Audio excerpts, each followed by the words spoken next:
everyone, and welcome to California. I'm sorry I'm not able to be with you in person today in Huntington Beach, but I am currently 6 months pregnant and feeling a little bit under the weather. But I really appreciate the opportunity to speak to you a little bit about my experiences as a MEF AAPD congressional intern, as a member of MEF's Consumer Advisory Committee, and also as a former young person with a disability who is currently employed in the integrated workforce. I first came in contact with MEF during the summer of 2004 when I was a participant in that year's MEF AAPD Congressional Internship Program.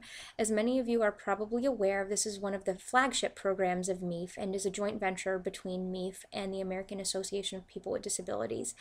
Each year, this program brings about 10 undergraduate college students with disabilities from across the country to Washington, D.C., where we lived for 12 months at George Washington University, and we interned in various offices on Capitol Hill in the House of Representatives and in the United States Senate.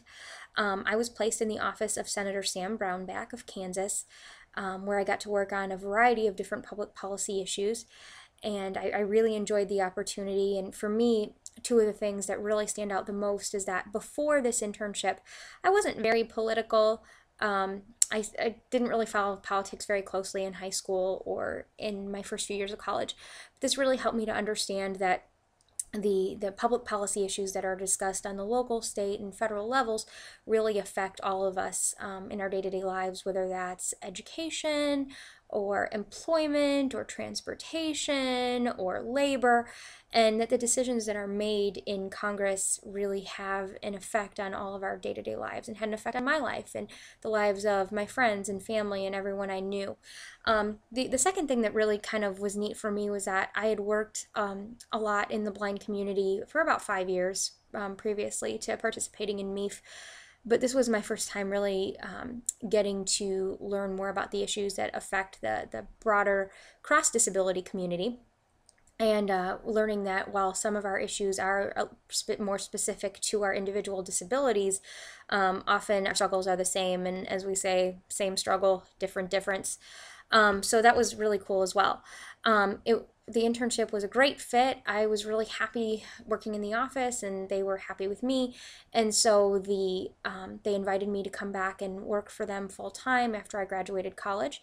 So I went back to Minneapolis for another year and completed my undergraduate degree in French and Italian. And then I went back to Washington, D.C. and began working full time in Senator Brownback's office. During my time in Senator Brownback's office, I advised him on adoption, foster care, juvenile justice, child protection, disability civil rights, including special education, vocational rehabilitation, disability employment policy, Social Security, pensions, labor issues more broadly, labor and employment issues. North and South Korea issues, including North Korean human rights and genocide, and South Korea free trade agreement. I also dealt a lot with Native American issues and with postal issues randomly.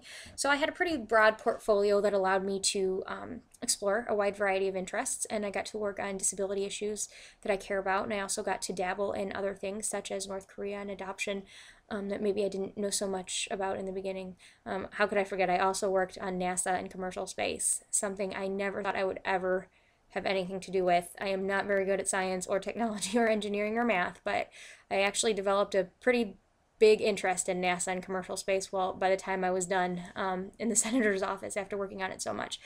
So I worked for Senator Brownback for 5 years, and fortunately for him, but maybe not as fortunately for me, the senator retired in 2010 and is currently serving as the governor of Kansas. And my husband and I decided that we didn't want to follow the senator to Topeka. And so we are currently living in Sacramento, California. Since leaving the senator's office, I've gotten married to my husband, Greg. And as I mentioned, we're currently expecting our first child in September. I worked for a time as the youth programs coordinator at the Sacramento Society for the Blind, where I ran a summer camp for blind kids up in the Sierra Nevada mountains, which, if you've never run a summer camp, it is the funnest job in the world. There's really nothing more fun than running a summer camp. The pay isn't that great, but if I could have a dream job, it would probably be that. It's a lot of fun. I also ran summer youth employment programs and other programs that addressed the issues of blind high school and college students who are transitioning either into college or into the workforce, and helping them to get the skills and the tools that they needed. I also worked as a legislative aide for State Senator Mimi Walters in the California State Legislature. And interestingly, Senator Walters actually represents the district where Huntington Beach is located. She is one of the, she represents quite a bit of Orange County, including Huntington Beach. And currently, I am finishing up my master's degree in vocational rehabilitation and planning on starting a new job at the California Department of Rehabilitation. So I have a lot of exciting things going on right now, both personally, becoming a mom, and also professionally, furthering my career in the area of vocational rehabilitation. My husband Greg is also blind, and he works as a rehabilitation instructor at the Sacramento Society for the Blind. And so it's kind of fun that we don't work at the same agency, but we have a passion for a lot of the same issues, mainly vocational rehabilitation and disability employment policy. So it's kind of fun to have a lot of the same, to kind of have the same network and to work a lot on the same issues. As far as my advice to you when mentoring young people with disabilities, when I talk to young people with disabilities and people who work with young people with disabilities, I often say that I think that there are 3 really important skill sets that everyone with a disability needs to have in order to work in the integrated workforce. Of course, everyone needs to be able to just do the job. If you're applying to be an engineer and you don't know how to be an engineer, it's kind of a non-starter. But so they're the things that everybody needs to know, whether you have a disability or not. But I think that there are 3 specific skill sets that people with disabilities need to cultivate in order to really succeed in the integrated workforce.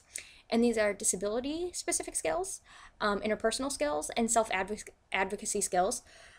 And as far as disability specific skills, for someone who's blind, like me, you need to have good cane travel skills, good orientation and mobility skills, need to know how to use public transportation to get around new environments, how to navigate. For example, when I worked for Senator Brownback's office, I needed to not only be able to take the subway or the bus to work every day, but I needed to be able to get around the Capitol building and the Senate buildings and the House of Representative buildings. And part of my job for a long time was giving tours of the U.S. Capitol building to our Kansas constituents.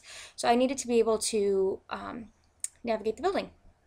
And I also needed to be proficient in Braille and be proficient in assistive technology, because obviously when I would walk into a meeting and somebody would hand me a large binder with their yearly report, chances are it wasn't going to be in Braille. It was either going to be, or it wasn't going to be on a USB drive that I could just plug into my computer and, access electronically. Usually it was a giant binder with, hundreds of papers and different tabs. So I needed to know how to scan this into my computer so that I could read it electronically, or how to work effectively and efficiently with a reader, so that I could extract the information that was most important from the large piles of information that were given to me.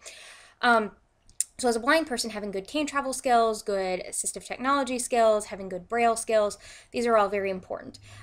For somebody who maybe is deaf, this might include having good skills in American Sign Language.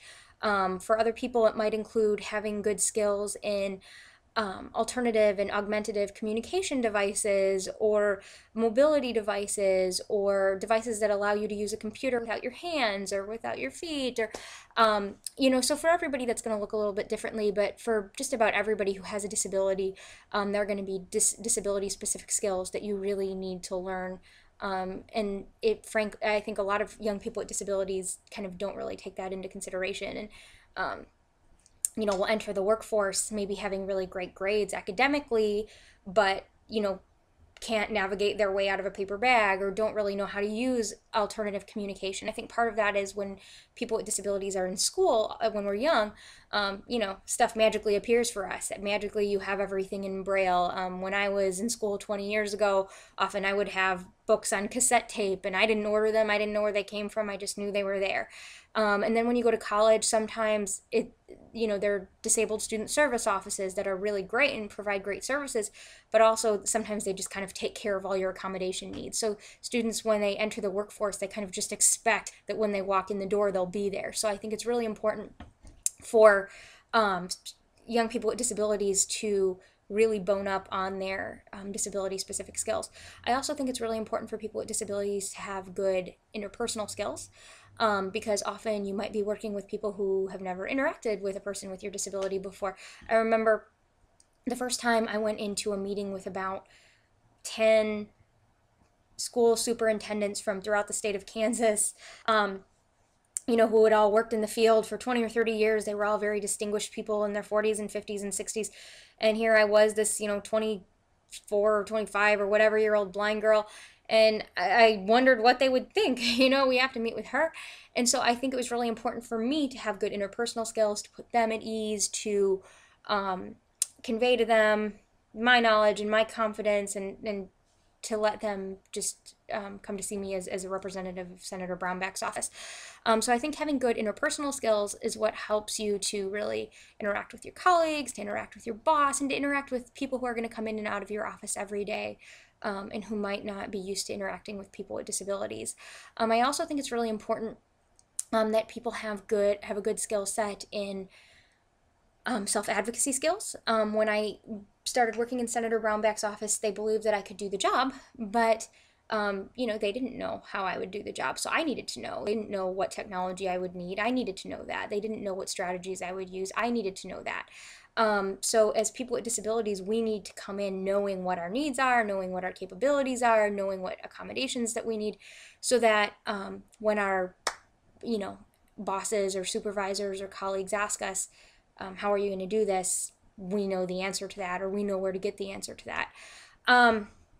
So really, I would say those are the three skill sets that I think are most important in cultivating in youth with disabilities, no matter what the program.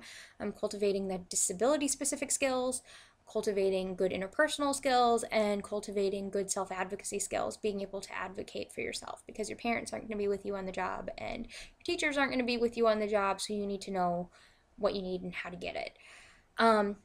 Again, thank you very much for inviting me to speak with you today, and I wish I could be with you, so you'll have to go to the beach for me. But I hope to see you all again in the near future, and thank you very much.